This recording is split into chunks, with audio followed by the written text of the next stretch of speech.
What I want to do over the next 15 minutes is just kind of take you through just an overview about blogs, what would make you a candidate to have one, go through some of those basics. Then I'm going to talk about Blogger.com, which is a Google product, and kind of explain how you can get started with that. Then I'll go through and show you how I'll demonstrate posting my June blog for benefitstore.net, which I use on Blogger.com, and I'll show you guys how I do it. And, hopefully that'll be worth 15 minutes of your time. So one of the most common phone calls I get is, hey, Ken, went to the most recent NAIFA meeting, and they told me I need to have a blog. And I'm behind the times.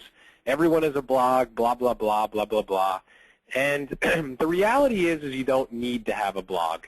Blogging can be very powerful. It can certainly help drive traffic to your website. It can help with search engine optimization. A lot of positive things. On the flip side, if you have no idea what you're doing, if you can't be consistent, and you don't have that commitment, it can be devastating to your SEO and can kind of be embarrassing. On top of that, I always kind of pose the question, who's going to view the blog? Who's going to read it? And most people say, I don't know, I'm sure people will find it. The answer is no. No one's going to find it. The only way you're going to be successful with your blog is to promote it to your social media presence. So right off the bat, you have to look at yourself and say, hey, do I have an active, really strong social media distribution? What that means is do you have at least 100 Facebook fans? Do you have at least 300 LinkedIn connections? And do you have a Twitter page that's somewhat active? If you have that stuff, then you're ready for a blog. If you don't have that stuff, don't waste your time on a blog. Start thinking about promoting your social media presence to all your clients, because that's going to be the beginning of the referral chain. So that being said, the most common question I get is, well, what should I be posting on my blog? And I have a few clients that, for whatever reason, all they do is repost articles they get from CNN or, from some sort of insurance website. To me, that's the wrong way to go. If you're going to have a blog, and if I go here to benefitstore.net, you'll see that we have a blog built right into our website. It's pretty simple. But that being said, when we post, there's three things that we post. Opinions, and again, for me, it's always my purpose from a marketing standpoint is always to offer insight on how to use social media for insurance agents. So I always post articles that are my opinion on things coming out. I try to post ideas on how people can improve, and I try to give overviews on things like Blogger.com, right? So for you guys, it should be no different. If you're going to write things, you should be writing those three topics. So let's say you sell life insurance. You should maybe write up an article, 2 to 4 paragraphs, the difference between term and whole life. Maybe an idea can be, here are ways that you can use life insurance as a financial tool, and, an overview about how the process works when, unfortunately someone dies. How does you can give an overview for the process. So that would be an example on stuff you would write. Again, you are writing it with your insight. You're not going to repost somebody's article on the difference between whole life and term. You know what I'm saying? Because, again, we're trying to project ourselves to be the experts. That's why people want to do business with us. So, again, the blog is not kind of meant to be a news ticker. Next most common question, how often should I be posting? Guys, for me, I post once a month. That's my comfort level. When I first kind of started, I tried to post once a week, and it became overwhelming. And what I mean by overwhelming is the content I started to come up with started to get diluted because I just didn't have the time each week to put into a good, 2-paragraph blog. So I said, you know what? I got to cut back. To me, it's always about marketing. And when you really think of it like this. Think of yourself as a musical artist who's very successful. You don't want to just pump out albums every year that are, diluted and aren't strong. You may want to come out with a new album every 2 years that you can really focus on and polish. So my point is anytime you do post something on your blog, it's got to be quality. You know, it's not about impulse. If you want to post impulsive things or quick thoughts, that's what social media is for. Your blog is that next level of work, of publishing per se. So that being said, I suggest that if you have a blog, you want to post at least once a month. That's the minimum. Yeah, the maximum is maybe 3 times a month, once a week. But it's going to be tough to do that. Obviously, your blog should be part of your website. And I can show you how, as you can see here, I've iframed mine right into my website. This still, you can bind it through search engine optimization. It still gives me all the same key tags and all that kind of stuff. And as I mentioned, when you post on your blog, you want to then take that link and you want to get it out on social media so it goes out to people. And guys, again, that's the whole point of social media. It emphasizes that proactivity. You're posting on social media, it's going to the people. You're not relying on those people to come to you.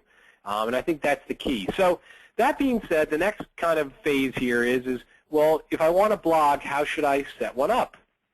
And to be honest, there are dozens upon dozens of free companies out there that'll let you build your own blog. There's companies like WordPress. I personally love Blogger.com. Blogger.com is built by Google. It's a Google product. It's free. In my opinion, it's the most highly search engine optimizable. But most importantly of all, Blogger.com is the easiest to use that I find. Again, guys, I work in an industry where 99% of my clients are not that computer savvy. They're depending on me to be computer savvy. But on the flip side, if they have a blog, they have to be able to do it themselves. So, yeah, sure, I could go to some of these other companies that have a billion bells and whistles, like WordPress, like all this. But if the client can't figure out how to post the blog, what's the point? So I guess my suggestion to you guys is ask yourself, how much computer skills do you have? Can you write computer code? If the answer is no, then you probably want to stick with Blogger.com. One, it's a safe choice. It's a Google product. Two, it's just easy. It's easy to use. So let me kind of show you an example. And what you'll see right here is my blog I'm writing for June. What I always like to do is I like to write it in Microsoft Word. That way I can kind of review it. I can work on it. I never just sit down and write it. I always kind of fine-tune it. I'll write it and then wait a day, sleep on it, and then come back and write it again. So what I do is I put it in Microsoft Word so I can use Microsoft Word's tools. Then I take it and I copy it and I go into my Blogger account. And you'll see the blog. I have quite a few blogs. I'm going to click on insurance, and well, you'll see the blog right here, Insurance and Accountant Social Media Tips. If I click on the pencil, this is how easy it is to post. It gives you a blank sheet. I then just right-click and hit paste, and there's my blog right in. You'll see that I had a title, so I'm just going to go copy that title from Microsoft Word. I mean, obviously you can type it in, and I'm just going to right-click and hit paste. So in 1 second, I've been able to just copy and paste into this blank template, and I have a graphic I want to use. So I'm just going to click on the Insert Image button and click Choose Files because I actually have it on my desktop. And let me see if I can remember what the graphic is. I saved it a few minutes ago. Bear with me, guys, as I look for it here. Oh, yes.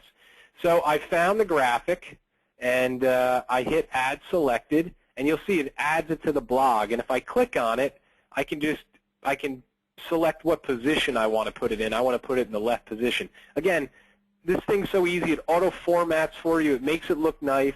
And I click Publish in the upper right-hand corner. And what you'll see is if I go back to my blog here on my website, click Search Social Media Blog, there it is. It's already been published that quickly. So the next step is to just go back and I'm sorry, guys. Click View, and it pulls up the article. Okay, and up here is a link for it, which I'm going to take, and I'm going to go now to Facebook, and I'm going to post my article on Facebook. So again, it goes out to everybody and gets me some views and projects myself to be an expert. And again, that's the key. It's one thing to have a blog. It's another thing to actually utilize it for your favor.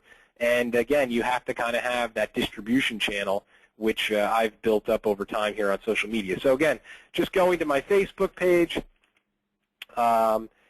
taking that link from my blog, pasting it in, and you'll see that now Facebook pulls up my blog. And what I'm going to do here is just type a little intro that says, you know, check out my latest blog on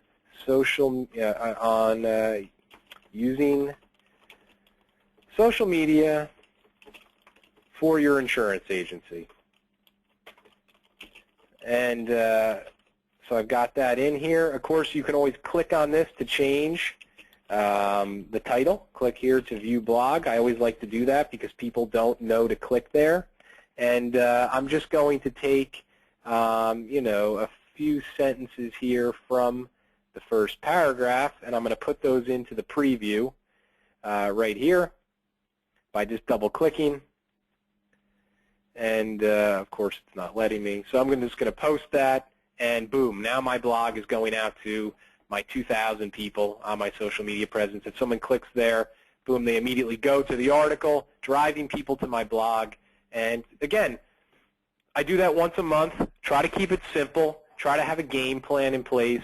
And that's really what is the key to having a blog. Now, on the flip side, that's the best case scenario. The worst case scenario is I've got you all pumped up. You end up going to Google. You go to blogger.com. You create a blog. It takes about 10 minutes. And all of a sudden, you start blogging today. And then next month, you kind of forget about it. And then you forget about it. You forget about it. What ends up happening is that blog gets attached to your search engine optimization pool. Let's call it that. It's part of the algorithm. And without having activity on it, that actually affects your SEO activity ranking and will actually affect your website SEO.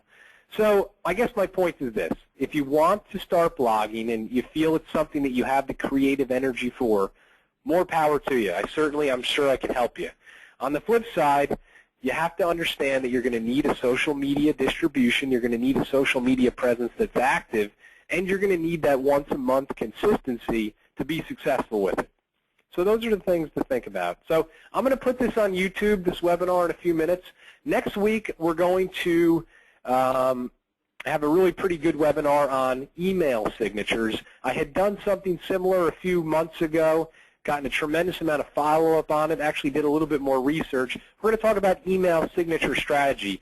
You'll probably, long story short, it's very likely your email signature does not work on mobile devices, and you're embarrassing yourself. So we're going to kind of go through that strategy, make sure that you have the proper email signature so that you're driving people to your site and that your signature looks professional.